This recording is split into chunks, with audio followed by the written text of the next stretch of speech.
que começar a estudar SPED-ECF 4 meses antes do prazo de envio. Eu sou Verônica Barreto e esse é o canal SPED Sem Drama. Bom, eu vou te dar 3 motivos para você começar a fazer isso a partir de hoje no seu escritório de contabilidade, ou se você também é estudante, você vai começar a fazer isso antes de fazer o SPED, antes de gerar qualquer SPED-ECF, ok? Mas antes de falar desses 3 motivos, eu vou te contar uma história. O primeiro escritório de contabilidade que eu trabalhei, ele se chamava Foco. E durante a entrevista, quando eu estava no processo seletivo para trabalhar nesse escritório, o contador me dizia o tempo todo, olha, a Receita Federal criou uma nova obrigação acessória que se chama SPED e como eu estou te contratando agora, você vai ter que fazer isso, né, aqui no escritório. A minha função seria auxiliar de contabilidade e ele dizia, olha, você vai ter que fazer SPED, tá? E eu falei, ok, tudo bem. Comecei a trabalhar, passei no processo seletivo, comecei a trabalhar no escritório. E aí, eu fiquei curiosa, né? Como é que fazia SPED? E a gente tinha uma espécie de encarregado. Não era esse o cargo dele, mas como ele estava lá há mais tempo, tinha começado a trabalhar lá bem antes de mim, eu cheguei até ele, o nome dele é Carlos. Era não, né? É Carlos. Eu cheguei até ele e falei, Carlos, como é que faz SPED, né? Como é que eu vou fazer? Como é que faz aqui no sistema? E ele olha para mim e fala, SPED? Não, eu não sei fazer, ninguém aqui sabe fazer isso. A gente vai mandar tudo zerado. E eu falei, tá bom. Na cabeça dele, aquilo seria um alívio para mim enviar zerado. Mas na minha, a coisa piorou, porque eu não sabia fazer SPED e eu também não sabia fazer o SPED zerado, não sabia por onde começar. Por que eu tô te contando isso? Porque eu sei exatamente como é estar nessa situação, porque eu já passei por ela. Eu não sabia fazer SPED, eu não sabia começar um arquivo SPED, eu não sabia sequer enviar ele totalmente sem movimento, que é zerado. Antigamente a gente conseguia fazer isso, né? Eu não sabia. E para minha sorte, 2 meses, bom, eu comecei na Foco em abril de 2013 e para minha sorte, 2 meses depois, eu fui contratada para trabalhar no setor de suporte de um sistema que também fazia contabilidade. É um sistema que, dentre outras funções, tem clientes de contabilidade. Imagina que eu fui trabalhar no suporte, ou seja, eu ia ensinar outros contadores, mas eu ainda era estudante de contabilidade, mas eu iria ensinar outros contadores a corrigir os erros do SPED, tanto no sistema quanto nos arquivos, mas eu ainda não sabia fazer SPED. Eu aprendi do zero, totalmente do zero, e aprendi muito. E aí fiquei nesse sistema durante 3 anos, de 2013 a 2016. E em 2015 eu comecei a trabalhar com consultoria contábil específica para obrigações acessórias, né? Para SPED e E-Social. Eu vou te falar agora o motivo número 1 pelo qual você deveria começar a estudar SPED-ECF 4 meses antes do prazo de obrigatoriedade. O motivo número 1 é que você deve conhecer e analisar as alterações que foram feitas no layout daquele ano calendário que você vai fazer o seu arquivo, né? Então, por exemplo, a Receita Federal costuma publicar o layout para o próximo ano em dezembro. Então, ela publica, vamos pensar no último que foi feito. Ela publicou no dia 30 de dezembro o layout número 7, que seria utilizado para o ano calendário de 2020, onde nós entregamos o arquivo no ano de 2021, só para a gente acompanhar os períodos. Então, você tem de janeiro até o final de junho para entender, para analisar essas alterações. Mas, para você ter uma ideia, essas alterações São muitas alterações. Você acha que não, né? A gente acha que foram pequenas alterações. Mas a média dessas alterações é de 25 registros.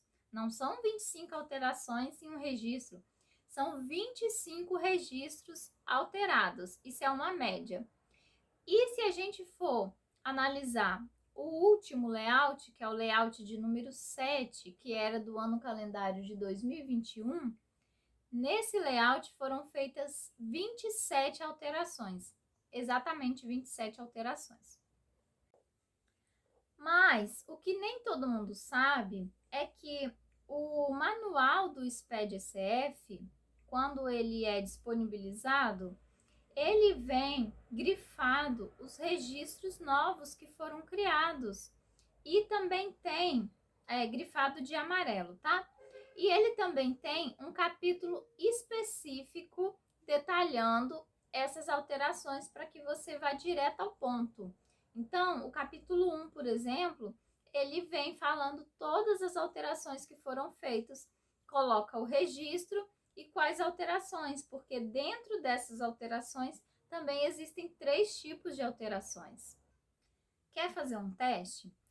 Pega o seu manual de orientação do SPED-ECF e no layout 7, né? E procura consultar os registros X305 e X325. Você vai ver que foram os novos registros criados para esse layout do ano calendário 2020. Dá uma conferida. Agora imagina se você deixar para conhecer todas essas 27 alterações de todos esses registros já em cima do prazo, já naquele mês de julho, que você tem que gerar todos os arquivos dos seus clientes, começar o processo de correção de erros, de validação e de conferência. É muita coisa, né, gente? Então, qual seria então o problema de você não fazer isso, de você não fazer essa conferência das alterações que foram criadas no layout? O principal erro que pode acontecer nesse caso são os erros de estrutura. O que são os erros de estrutura? Erros de estrutura são aqueles erros que você importa o arquivo no validador, aparece lá, ó, arquivo não foi importado, erro de estrutura. Você só consegue corrigir esse erro não dentro do validador, mas tendo acesso ao arquivo texto que foi gerado do SPED-ECF, aí você corrige, se possível, se você souber como, corrige esse erro de estrutura no arquivo texto e depois importa novamente para o seu validador. E aí sim o validador aceita o arquivo. Porque o validador do SPED, de qualquer SPED, ele só vai aceitar o seu arquivo se não tiver erro de estrutura, que são erros que impedem que ele faça a validação desse arquivo dentro do PVA, que é o validador do SPED-ECF, né? Então, essa seria a principal consequência de você não ter feito a análise dessas alterações meses antes de começar a geração dos seus arquivos do SPED. Vou te dar mais um motivo pelo qual você deveria começar a estudar SPED-ECF 4 meses antes do prazo de obrigatoriedade de envio da informação. Bom, o segundo motivo é que nesse prazo, desde quando foi disponibilizado o layout, pode ter sido criados novos registros que você ainda não alimentou a informação no seu sistema, ou que inclusive você não tem essa informação no sistema ainda.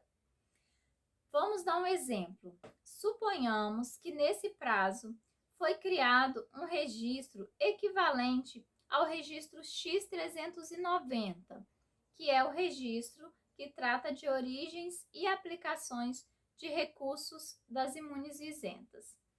Esse registro, se você se recorda, ele tem algumas informações que a gente já tem na demonstração de resultado, que são receitas e despesas. Porém, o agrupamento nesse registro específico é totalmente diferente. Então, no seu sistema, você tem que alimentar, você tem que somar valores de contas, né, de determinadas receitas e de determinadas despesas. Você tem que somar esses valores em campos agrupados, em campos diferentes do que você já tem na DRE. Ou ainda o contrário, suponhamos que nesse tempo tenha sido criado um novo registro que tem as mesmas informações, só que de forma muito mais detalhada das que você já tem, o que também pode acontecer. Você teria que ter tempo para alimentar essas informações, no mínimo configurar quais seriam as contas que ele vai pegar, ou quais seriam os lançamentos contábeis que ele deveria pegar, o sistema, né, para chegar àquele determinado valor. E agora, o terceiro motivo pelo qual você deveria começar a estudar SPED-CF 4 meses antes do prazo é o seguinte: durante o ano acontecem também alterações de texto em determinados registros ou em vários registros, como a gente já viu isso acontecer, e também acontecem alterações nas chamadas tabelas dinâmicas. Como é que é isso? Vou citar um exemplo para ficar bem claro. Alterações de texto. Uma determinada conta, uma determinada linha, pode ter uma nomenclatura num ano e no outro ano vai ter outra nomenclatura. E alterações de tabela dinâmica são as tabelas, por exemplo, do plano referencial. A gente tem plano referencial, os principais, né? A gente tem na demonstração de resultado e a gente tem no balanço patrimonial. Um fato assim que eu vejo acontecer todo ano. Algumas contas, elas deixam de existir, elas passam a ter prazo de validade, né? Elas passam a ter uma data fim. E se você não analisa isso, você só vai ver o erro quando ele acontece no validador, e aí você vai lá para o seu sistema trocar a conta referencial. Isso acontece muito, né, no plano de contas. Um outro exemplo acontece na mudança de texto das tabelas dinâmicas, e eu vou te dar um exemplo. Tem um cliente meu que trabalha somente com cooperativas de crédito. E é lucro real, né? São lucro real. Teve um ano que a gente sempre utilizava uma linha dentro do registro de apuração, que era a linha 110, para a gente colocar um determinado valor. E no ano seguinte, essa linha passou a ter um outro nome, passou a ter uma outra nomenclatura, e a nomenclatura que a gente utilizava para colocar os valores passou a ser uma linha abaixo, a linha 111. Se a gente não fizesse em conjunto toda essa análise das alterações que foram feitas para aquele ano, a gente correria um sério risco de colocar determinado valor na linha errada, que não era nada daquilo. E o que ia acontecer? No final, o meu resultado do lucro real ia ser totalmente impactado e eu demoraria muito tempo para encontrar o porquê. E aí, a consequência, né, seria, lógico, muito erro, muita advertência, e eu demoraria muito tempo para achar o motivo. Então, tá aí mais um motivo para você começar a estudar bem antes. E agora, um motivo bônus para você se preparar com antecedência. Quando você começa a se preparar meses antes do prazo, já com calma, você pode solicitar ao seu sistema todas essas alterações que você teve acesso. Porque, assim, algumas pessoas sabem, outras não.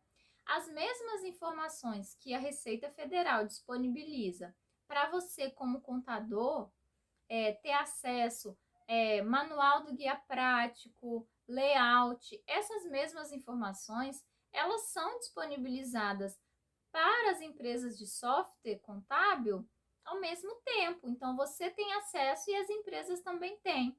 Se você tem acesso a essa informação de forma antecipada, você pode solicitar ao seu sistema que ele crie aqueles registros que você precisa de forma documentada, inclusive. E ele também tem muito mais tempo para preparar isso e aí você não corre o risco de chegar em cima do mês de julho, não ter determinada informação no seu sistema, e aí você vai pedir para o sistema e ele não vai conseguir criar isso a tempo. Bom, dito isso, em um resumo, vale muito a pena você se preparar de forma antecipada, começar a estudar essas alterações antes do mês de julho, e porque eu sei que a rotina do contador é de muito trabalho, e se a gente não se organizar e não se planejar com antecedência, o SPED acaba virando um problema. Mas se planejando, o SPED é muito fácil e muito gostoso de ser feito.